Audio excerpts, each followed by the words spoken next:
State, and we're going to get you covered with team coverage.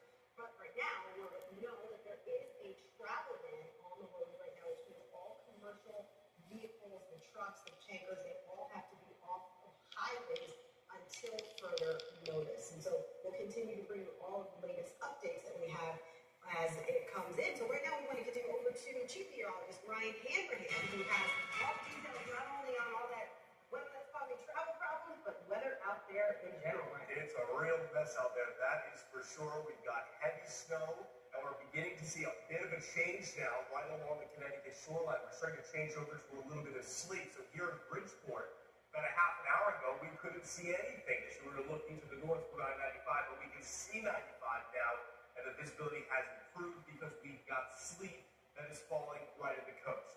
Farther inland, it's still snow, and it's a lot of snow. You guys look outside in Hartford, where we're getting pretty close to a foot of snow on the ground in Hartford. Visibility is extremely poor. This is very heavy snow. There's the Founders Bridge. Here's I-91. That must be a car right now on I-91. It is deserted at the moment. So a lot of Doppler radar has the snow coming down across all of Connecticut. Along the shoreline, there is some sleet that is mixing in, and that is because we've got some warm air that is up in the clouds. That is allowing the snow to change over to more of this wintry mix. But across inland areas, it's heavy snow. Middletown up through Britain, over into Manchester, Hartford, Windsor, Windsor Locks, Torrington, Bristol, getting that heavy snow. Same story in Waterbury. It's been snowing hard all day, and that continues in Waterbury along Grenada. Rough drive for sure. This is a big storm. It stretches back to the west across Pennsylvania. It's still snowing near Cleveland, so we've got a ways to go before this storm gets out of here. And we're watching this mix line to the south.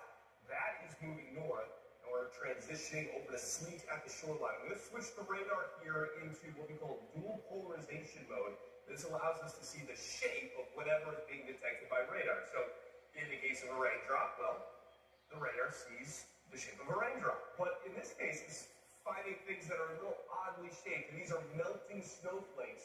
And so anything that is to the south of this line that I'm drawing here is where we've got melting going on in the clouds. And this tells us that we've got a temperature above 32 degrees. And so we've got sleet that has just moved into Bridgeport. It's slitting down through lower Fairfield County. That's why snow totals will be a little lower down by the shoreline. And it's going to be important to see how far north this sleet line gets. If the sleet makes it all the way to Hartford, that will keep accumulations a bit lower. But if the sleet stays down at the shoreline, inland area is going to wake up to about a foot and a half of snow by tomorrow morning. So future satellite radar, snow continues heavy at times as we go through the remainder of the afternoon. It is snowing hard out there now. It will snow hard into this evening. That sleet continuing